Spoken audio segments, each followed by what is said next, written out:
الحمدللہ والصلاة والسلام علی رسول اللہ اما بعد فاعوذ باللہ من الشیطان الرجیم بسم اللہ الرحمن الرحیم۔ عزیز طلبہ اکرام، السلام علیکم ورحمۃ اللہ وبرکاتہ۔ آج ہمارا فرسٹ ایئر اسلامک اسٹڈیز کا 5واں لیکچر ہے، جس کے اندر ہم عقیدہ رسالت کو پڑھیں گے۔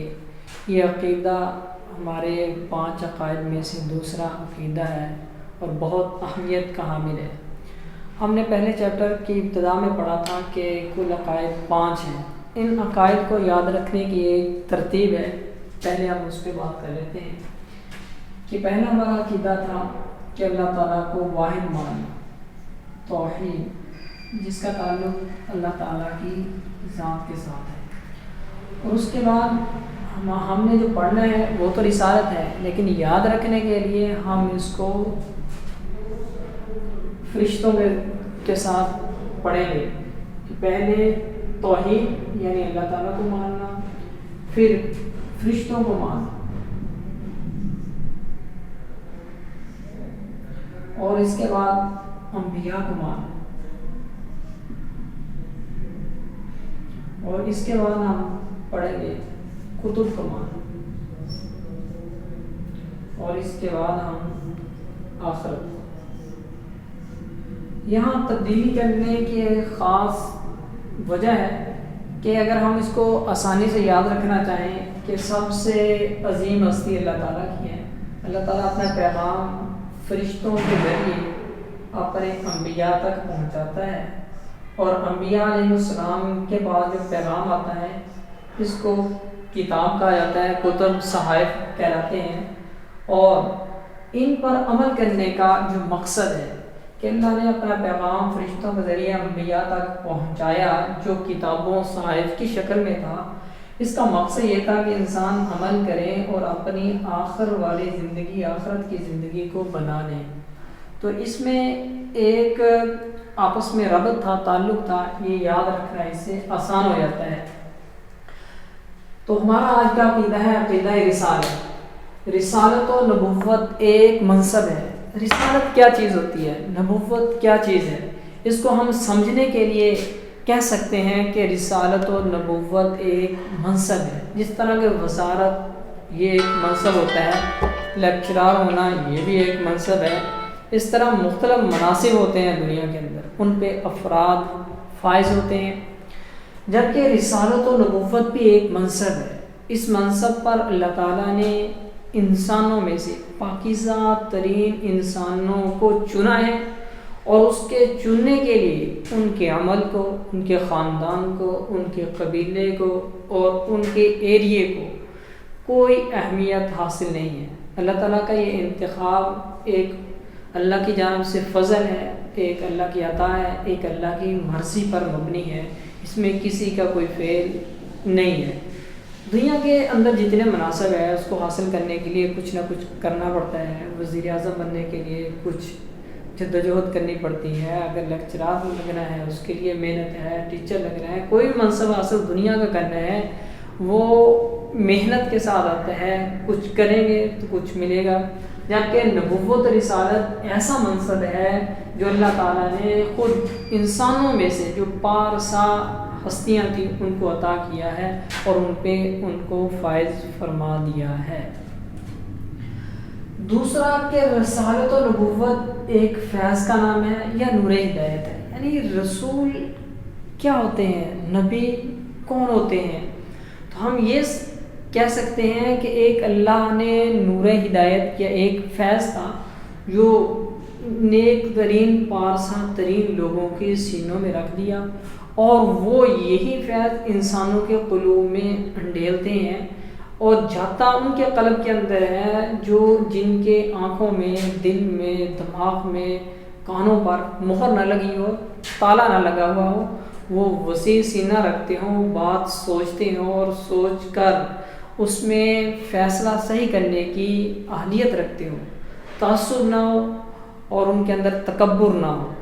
اگر ایسا کوئی فرد نہیں ہے تو یہ نبوت کا جو نور ہدایت والا فیض ہے وہ انسانوں کے اندر وہ انڈیل دیتے ہیں تاکہ یہ دنیاوی زندگی میں بھی ایسے اعمال کریں جن کے ذریعے آخرت کی زندگی ان کی بن جائے۔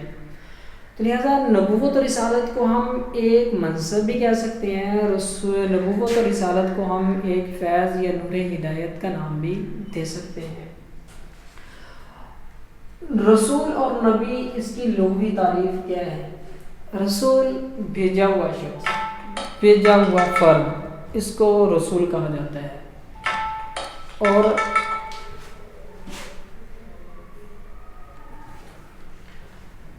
اسی سے ایک لفظ آتا ہے رسالہ۔ رسالہ خط کو کہتے ہیں، پیغام کو کہتے ہیں، ہر بھیجی جانے والی چیز کو رسالہ کہا جاتا ہے، اسی سے وہ لفظ نکلا ہے۔ اور نبی، اس کا معنی ہوتا ہے خبر دینے والا، اور نبی جو دوسروں کو اللہ کی خبر دے اس کو نبی کہتے ہیں، لغت کے اندر خبر دینے والا۔ رسول اور نبی کی اصطلاحی تعریف کیا ہے؟ رسول ایک ایسا انسان ہے جس پہ اللہ تعالیٰ وحی نازل فرماتا ہے فرشتوں کے ذریعے، اور اس کا انتخاب کرتا ہے تاکہ وہ لوگوں تک اللہ کا پیغام پہنچا دے اور اپنی زندگی کے ذریعے ان کے آگے ایک عملی نمونہ بن کر دکھا دے تاکہ انسانوں کو ہدایت ملے اور اللہ سے ان کا تعلق بن جائے۔ اور نبی کا مقصد بھی یہی ہے کہ ان پہ بھی اللہ کا پیغام آتا ہے اور یہ اللہ کا پیغام بندوں تک پہنچاتے ہیں۔ اب نبی اور رسول کے اندر فرق کیا ہے؟ نبی کا کام بھی وہی ہے، رسول کا کام بھی وہی ہے، تو اس کے اندر فرق ہے یا نہیں؟ نبی اور رسول کے اندر کچھ فرق ہے۔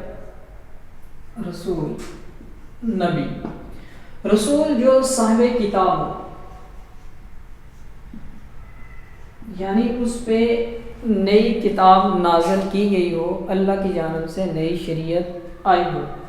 نبی صاحب کتاب ہونا ضروری نہیں، ان پہ کتاب آ بھی سکتی ہے اور نہیں بھی۔ جو بھی رسول ہوگا وہ صاحب کتاب ہوگا، جو بھی نبی ہوگا ان کا صاحب کتاب ہونا ضروری نہیں ہے۔ نئی شریعت، نبی پہ نئی شریعت آتی ہے، رسول پہ نئی شریعت آتی ہے۔ نبی پر نئی شریعت کا آنا ضروری نہیں، آ بھی سکتی ہے اور نہیں بھی۔ اور رسول کا معنی ہوتا ہے کہ بھیجا ہوا فرد، پیغام پہنچانے والا۔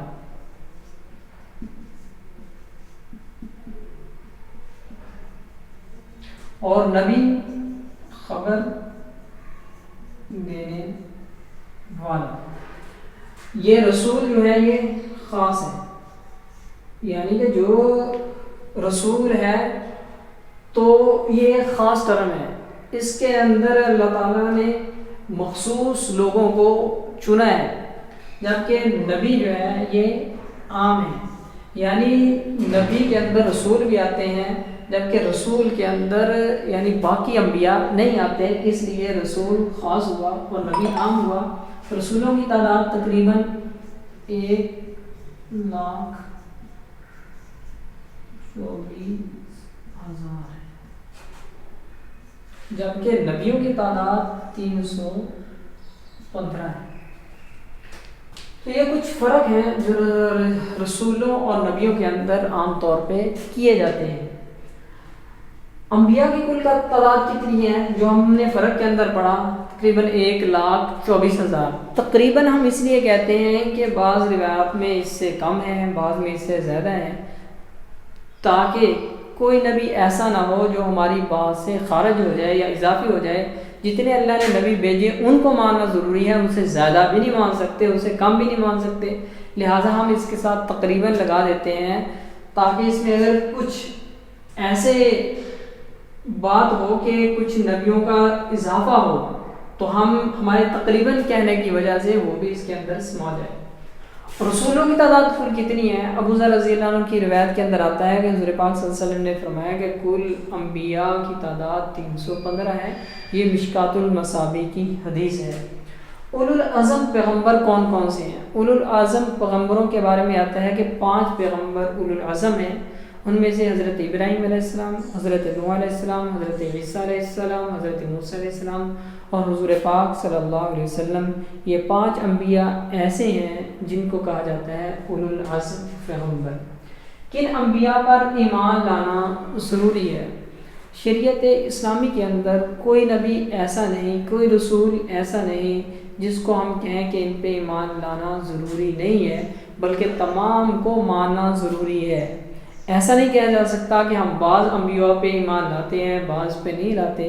اگر ایسا کوئی بندہ کہے گا تو اسلام کے اندر نہیں رہتا. اسلام کی شرط یہ ہے کہ تمام انبیاء کو مانا جائے اور حضور پاک صلی اللہ علیہ وسلم کو آخری نبی مان کر ان کی تعلیمات پر عمل کیا جائے، لیکن انکار کسی نبی کا نہیں کیا جا سکتا. اور آخر میں حضور پاک صلی اللہ علیہ وسلم اللہ کے آخری نبی ہیں. اس کو ڈیٹیل کے ساتھ اگلے لیکچرز کے اندر ہم پڑھیں گے. تو لہٰذا آج کا ہمارا لیکچر اسی پہ ہم ختم کرتے ہیں. السلام علیکم.